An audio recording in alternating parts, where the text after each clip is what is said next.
The Swift Supermini is Suzuki's most successful model, and this sleeker design represents the brand's third try at creating a small car tailor-made for European buyers.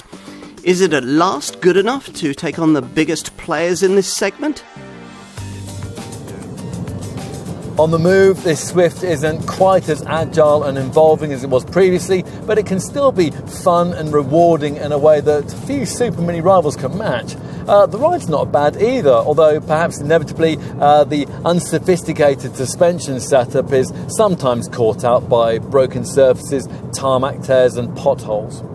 The stiff, sophisticated, hard-teched platform that this car shares with its Ignis and Baleno Supermini stablemates is a major contributor to this Swift's feather-light curb weight. That in turn means that small, relatively low-powered engines are all that's necessary to push this Suzuki along at a decent lick.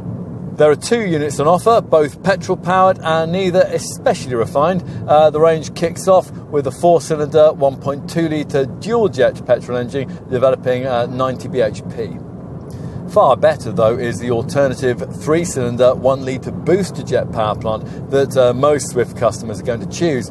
This engine compensates for its smaller size by the addition of a little turbocharger that pushes the output up to 111 bhp, and it can be ordered with the option of a 6-speed automatic gearbox.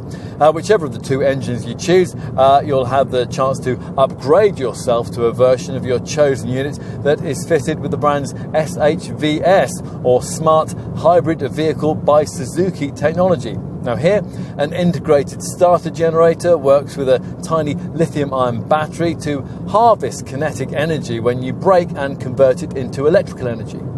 That electrical energy can power the engine stop-start system and give you a small energy boost as you accelerate.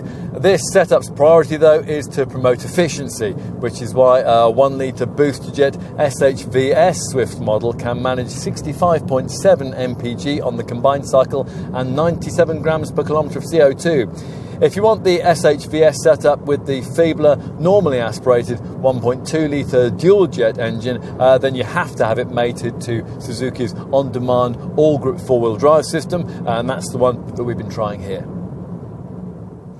The design of this 6th generation Swift represents a recognisable evolution of the model line. It retains the wraparound windscreen, the upright headlamps and the smiling lower air intake of its predecessor, but it delivers significantly different overall dimensions that see the body shorter, lower and wider than before.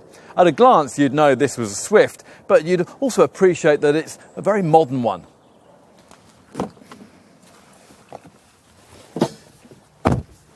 You feel this model's lightweight when you slam the driver's door shut, which isn't ideal, but otherwise, by Supermini standards, the cabin feels quite nice, providing you're not expecting premium quality fittings and acres of slush-moulded soft-touch plastic. As with Suzuki's Baleno and the Ignis models, we approve the brand's decision to style the fascia around this 7-inch colour infotainment touchscreen, and that's a standard feature, providing you avoid entry-level trim.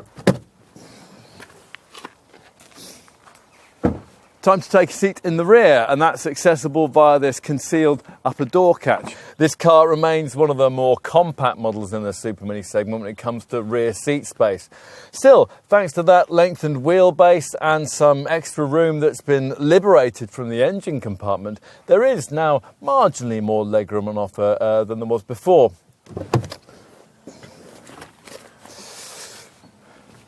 Out back in the boot, we're promised that the benefits of that wheelbase increase will be more obvious. And sure enough, the light tailgate rises to reveal a cargo area space 25% larger than was available in the previous generation model. Now, the 265-litre capacity isn't anything like enough to threaten the segment class leaders in this regard, but it is at least enough to get this Suzuki back on a competitive footing. The Swift has always been known as the thinking person's Supermini, and very little has changed in that regard with this 6th generation version. You come away from looking at one of these thinking that this car deserves a higher profile than it currently enjoys in our market, but maybe that's the way that Swift owners like it.